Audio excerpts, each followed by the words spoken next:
Terima kasih Tuan Yang di-Pertua. Soalan saya soalan kedua. Terima kasih.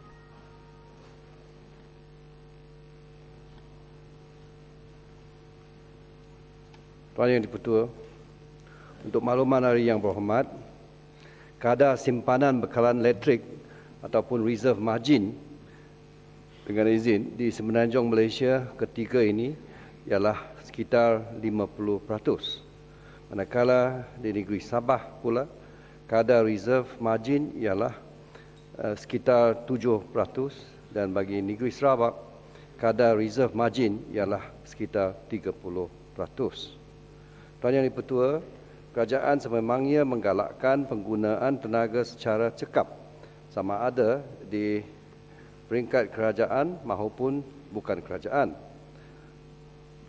Bagi menggalakkan kecekapan penggunaan tenaga bagi bangunan kerajaan, kerajaan telah membina 2 buah bangunan model cekap tenaga, iaitu bangunan Low Energy Office LEO, Kementerian Tenaga, Teknologi Hijau dan Air, dan bangunan Green Energy Office GEO, Pusat Tenaga Malaysia. Kedua-dua bangunan tersebut adalah bangunan demonstrasi yang telah direka bentuk dan dibina khusus untuk menunjukkan potensi penjimatan tenaga dalam bangunan. Bangunan Suruhanjaya Tenaga di Putrajaya pula yang masih dalam pembinaan juga adalah sebuah bangunan mempunyai ciri-ciri kecekapan tenaga aktif dan pasif dalam reka bentuk dan bahan binaannya. Pelbagai program kecekapan tenaga telah dan sedang dijalankan bagi menyelaraskan pelbagai kategori pengguna elektrik, termasuk industri yang berintensifikan tenaga dan pengguna-pengguna domestik. Antara program tersebut ialah menjalankan kajian audit tenaga ke atas beberapa bangunan kerajaan di Putrajaya untuk mengenal pasti langkah-langkah peningkatan kecekapan tenaga yang boleh diambil di bangunan-bangunan tersebut.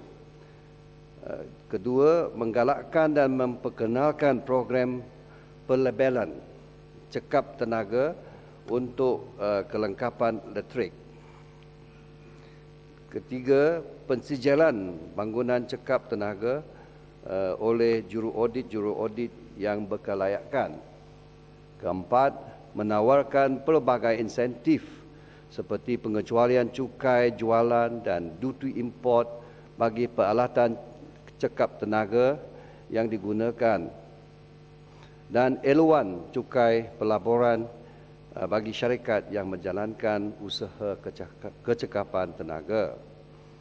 Kelima, mengadakan kempen kesederaan iaitu Energy Month untuk meningkatkan kesederaan dan menggalakkan amalan kecekapan tenaga, dan akhirnya mewatarkan peraturan-peraturan pengurusan tenaga elektrik dengan cekap 2008 pada Disember tahun 2008 yang mewajibkan pemilik pasangan yang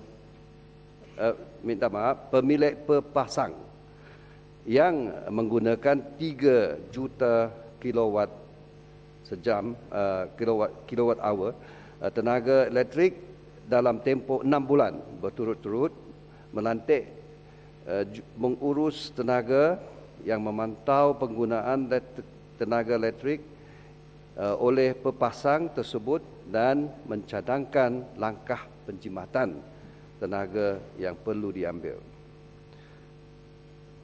Tuan Yang di-Pertua, kerajaan membuat keputusan untuk menyalurkan bekalan elektrik dari projek hidroelektrik Bakun ke Semenanjung yang turut melibatkan pasangan kabel dasar laut untuk memenuhi permintaan elektrik yang semakin meningkat di Semenanjung. Ia juga bertujuan untuk mengurangkan pergantungan kepada bahan api fosil yang pada masa kini membekalkan lebih 90% daripada keperluan elektrik di Semenanjung. Kebergantungan yang besar kepada bahan api fosil mendedahkan Semenanjung kepada risiko pembakalan dan harga bahan api ini. Dan ini boleh menjejaskan keselamatan bekalan elektrik di Semenanjung. Selain itu, analisis yang dilaksanakan menunjukkan bahawa kos untuk mendapatkan bekalan elektrik dari projek hidroelektrik Bakun bagi tempoh jangka panjang adalah lebih rendah daripada kos mendapatkan bekalan elektrik dari loji-loji jenaykuasa gas atau arang batu. Oleh itu, penyaluran bekalan elektrik dari projek hidroelektrik Bakun ke Semenanjung adalah penting bagi menjamin bekalan elektrik yang mencukupi, berdaya harap dan pada harga yang berpatutan kepada pengguna-pengguna di Semenanjung. Sekian. Ya, Yang Hormat Bukit Bendera. Terima kasih Datuk Yang di-Pertua, terima kasih Menteri. Saya agak heran bahawa reserve capacity Semenanjung telah mencecah 50%. Angka yang saya perolehi adalah 42% saja.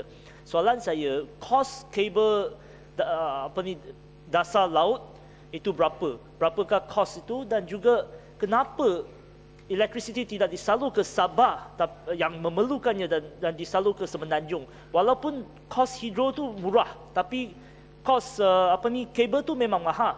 Kalau ditambah tu saya tak nampak rasional tu. Minta jawab. Terima kasih. Tuan Yang Pertua, mengenai rasional saya sudah sebut bahawa di Semenanjung 90% jenaykuasa pada masa ini adalah jenaykuasa yang menggunakan bahan api fosil, iaitu gas atau arang batu. Dan sebab itu energy mix dengan izin adalah terlalu tinggi bagi Semenanjung. Sebab itu kita rangkakan bahawa pada masa kini di Sarawak dan di Sabah, kalau kita jumlah permintaan daripada dua negeri ini masih tidak memenuhi apa yang keupayaan kapasiti Bakun sekarang. Oleh sebab itulah maka jangka panjang adalah elok sejumlah 1,700 megawatt daripada Bakun itu dibawa ke Semenanjung melalui kabel-kabel yang saya sebut tadi. Mengenai kos kabel itu, kita anggarkan jumlah kos yang akan terlibat dalam dua kabel yang berkenaan itu adalah hampir 10 bilion ringgit.